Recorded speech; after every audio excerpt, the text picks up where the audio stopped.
So we've been talking about what? For weeks and weeks and weeks and weeks now. Parables of Jesus. So Jesus, as we've said, has taught in parables, which was not unheard of to do that, but Jesus' main form of teaching and really reforming people's mentality, their ideas of God, their ideas of neighbor, their ideas of community, was by teaching them and challenging them with these parables. Parables that were antithetical to what the religious beliefs were at that time. So Jesus, in response to the Pharisees and teachers of the law of that time, they had reacted to who Jesus would spend time with, that Jesus would spend time with quote-unquote sinners. So Jesus taught in Luke chapter 15, so turn in your Bibles, whether you have a paper Bible, if you need a Bible, we actually have some Bibles over there on the counter. If you want one, just grab one. Otherwise, turn in your own Bible or look on an app, what have you, to Luke chapter 15. And then in Luke chapter 15, there's three parables, what I'm calling lost parables. And those parables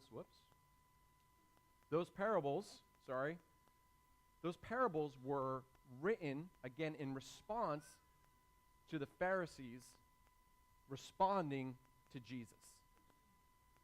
And what happened was, Jesus taught, as I said, these three parables. You had the parable of the lost sheep, parable of the lost coin, and then, of course, the parable of the lost son. Now, the problem with that last one is we know that story as the story of what? The prodigal son. But who are the main, and this is all recap and redundancy, but who are the three main characters in that story? Yell them out. Right, father, older son, younger son. Who is the prodigal son? The younger one. Really? Are you sure? You're wrong, Ron. You're wrong, sir. No, it wasn't. The reason why we know it as the prodigal son, it's a trick question. The reason why we know the story as the prodigal son is because that's what your Bible says. Here's a little nerdiness for you. In the original languages, right, in the original Greek of the New Testament, okay, there was no punctuation. None. Okay?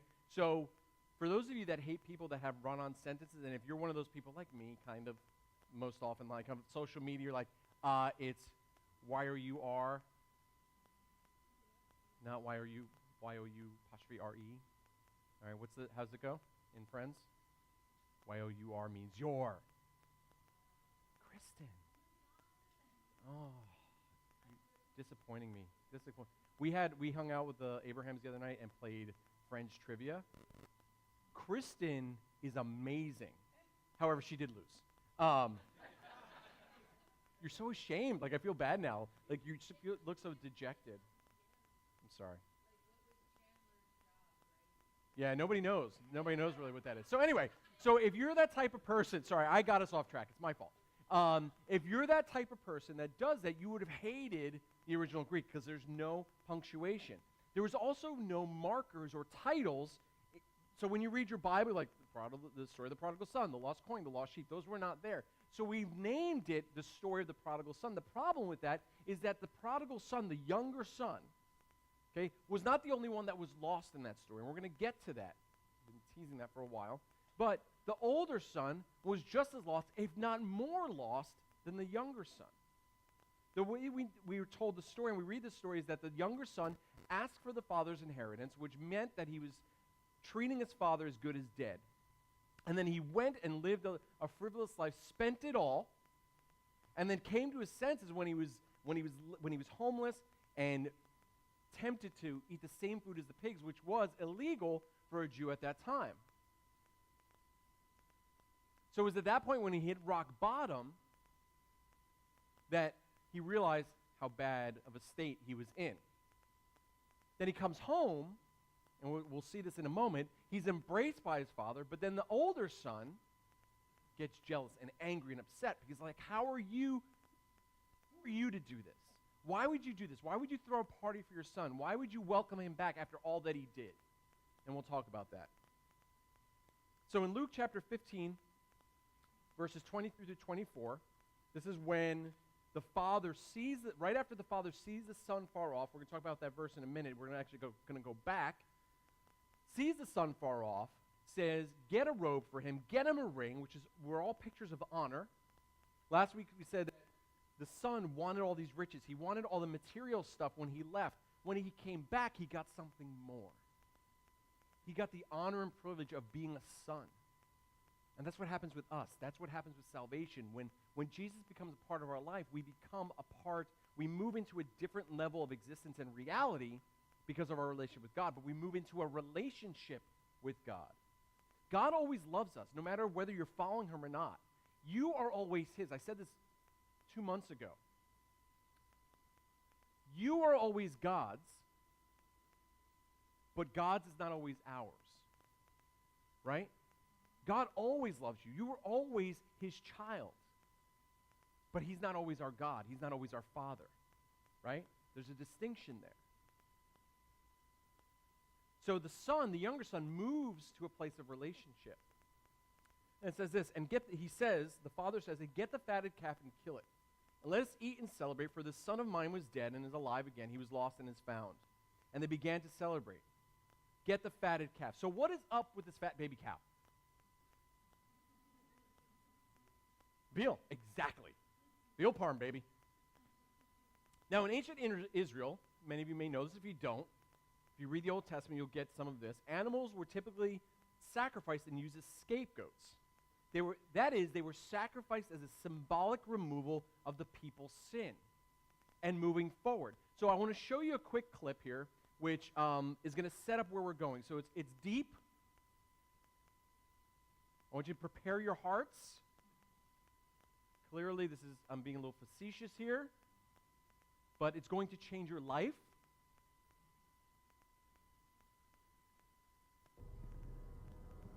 Let the past die. Kill it if you have to. How do you feel? It was like a 5-second clip. That's from The Last Jedi. Star Wars. How many of you have seen Star Wars The Last Jedi? This is a whole theme in Star Wars. Adam Driver is traps. That's the whole theme. Him shirtless throughout the whole movie. That's kind of the theme. Beyond that theme is this theme of moving forward, letting the past die. Do you need to see it again? Because you all don't seem like inspired. Let's do it again.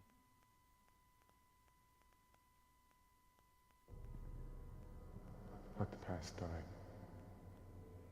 Kill it if you have to. All right, you feel it. So this is what happens. The calf represents the son's past. The calf represents the past that has to die. The past that has to be killed.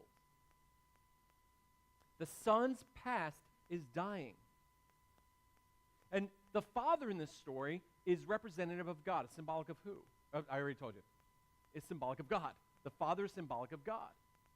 This is a weird Sunday. In order to move forward, the son has to learn that all his transgressions should and will die like the calf. So the fatted calf being killed is showing the son, like, your past is gone. Let's move forward. We have a new relationship. The person you were is not who you are again. Again, the father says, for this son of mine was dead and is alive again. If something dies and comes back to life, it's going to be different. Right?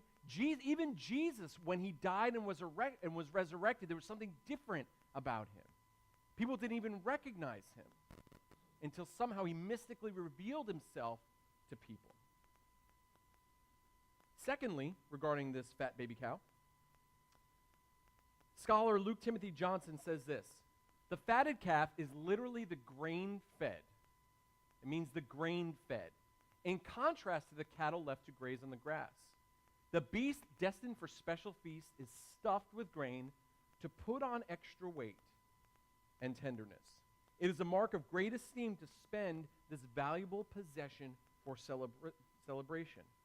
Clearly, the father had been fattening the calf for a special occasion, right? There was this calf. It was more than, like, he probably had more cows, but he had this one that he was just saving for a special occasion. Have you seen this picture on the internet of, like, it's a group of cows, and then there's this giant one.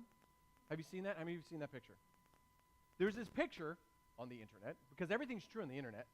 And from what I understand about this picture, it's actually true. Like this cow, it like stands like almost 2 feet taller and thicker than these other cows.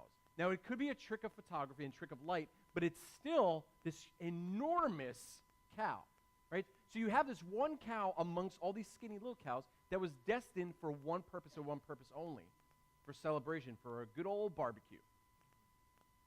But the father had been waiting and preparing for a special occasion.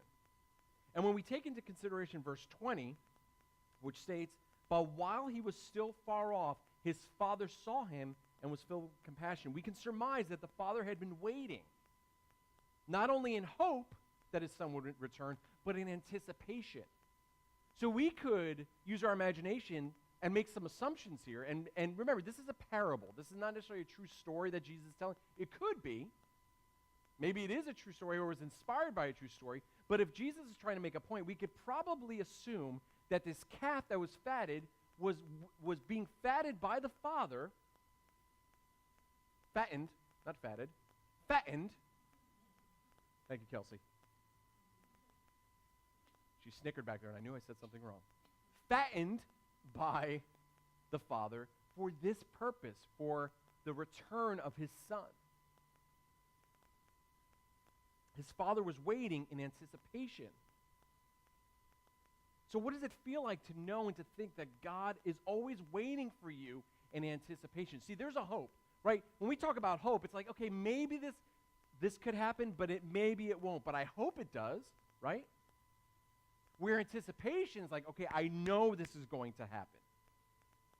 So there's a God that waits for you in anticipation for your return to him. Because in God you find completion. In God you find hope, peace, joy, love, patience. All those fruits of the Spirit that are in Paul's letters, all those describe God. So in God you find all those things. And you have God who's waiting for you to experience that. Remember we said earlier that we believe in a God who exists inside of us. So all those things that God is, we have access to. We just have to dig to get it. That's why we talk about emotional spirituality, emotional health, and spiritual health going hand in hand, because we have to dig away to get to God, because it's all those other things that are blocking us. Does that make sense? But what does it also feel like to know that God is waiting for other sinners, quote unquote, in anticipation? God is waiting for those people that we can't stand, those people that don't follow the same religious patterns and habits that we do. Maybe they're a different religion altogether. Maybe they're atheists. Maybe they're agnostics. God is waiting for those people in anticipation as well. Now, I do want to go back for a moment to verse 20. It says that the father saw the son while he was far off. We know the father was looking for him, but it also says he, quote, saw him and was filled with compassion. What's interesting is that the father was filled with compassion before the son spoke. So if you remember the story, if not, I'm going to tell you, the son was at his end. He had reached rock bottom, and he realizes, I left my house where I could have eaten. I could have been in health. I could have been in safety. I'm paraphrasing. So what I'm going to go do, I'm going to go back, and I'm going to say to my father, I've sinned against both heaven and you. Please accept me back, at least as a servant. And even before the son does that, the father is experiencing compassion. So there's a couple ways to look at this.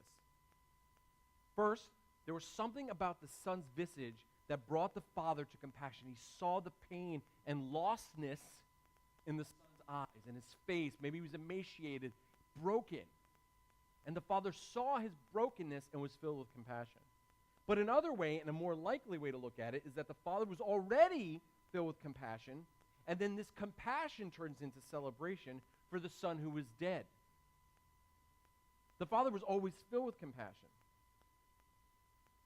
Verse 21 says, he ran and put his arms around him and kissed him. The Father didn't care about what people thought. The Father was so filled with compassion and love and mercy and grace that he did something that was out of the ordinary, that was undignified for a person in the Father's caliber at that time. The Father was presumably a rich person. So for them to run and embrace and kiss somebody who had betrayed them was undignified and humiliating. Jesus' death was humiliating, but had a purpose. Secondly, the Father embraced the Son even before he said anything. The Father embraced the Son even before he said anything. So earlier, let me back up a second. I'm going to pause. Earlier, I told you before we started worship that I can't ask you for extra time since we started like 6 minutes late. So I'm not going to ask. I'm just going to take it. Loophole. We often think there is something we need to do to earn God's forgiveness. Notice one of Jesus' final phrases on the cross. He says in Luke 23:34, Father, forgive them, for they do not know what they are doing. Jesus forgives even before being asked. Jesus forgives even before being asked. And this is an attribute of God even in the Old Testament. See, the Old Testament gets a bad rep because we think it's God's violence and retributiveness that's on display there. But we see the mercy of God. Psalm 78:38-39 says, Yet he, being compassionate, forgave their iniquity and did not destroy them. The he here is God. Often he restrained his anger and did not stir up all his wrath. This when you read Psalm 78, it's actually talking about the nation of Israel because they had turned away from God. He remembered that they were but flesh and wind that passes and does not come again. God remembered that they were weak, that they were just flesh. They had weaknesses, and this is what God is saying to us. I understand your weakness. I understand your propensity to turn away and to run away. And yet, he's compassionate. Yet, he runs to us in an undignified way. Why would God do that? Why would God do this? Because, many of us, I think, when somebody does something wrong to us, they want us to, we want them to make amends. Prove that you're sorry, right? Do you really mean it? Because I don't think you mean it. Try it again. Like we do for those that have kids or you've interacted with kids when they apologize for something, like, yeah, I'm sorry. Yeah, let's try that again. I don't think you mean it. I'm sorry. Nope, do it again. And 3 hours later, you finally get it. But God is not interested in that. God is not interested in us paying restitution to him, but rather to spur us on and turn to him. Hear what I said? God is not interested in us paying restitution to him, but rather to spur us on to turn to him. His forgiveness is meant to turn our hearts toward him. His forgiveness is meant to turn our hearts toward him.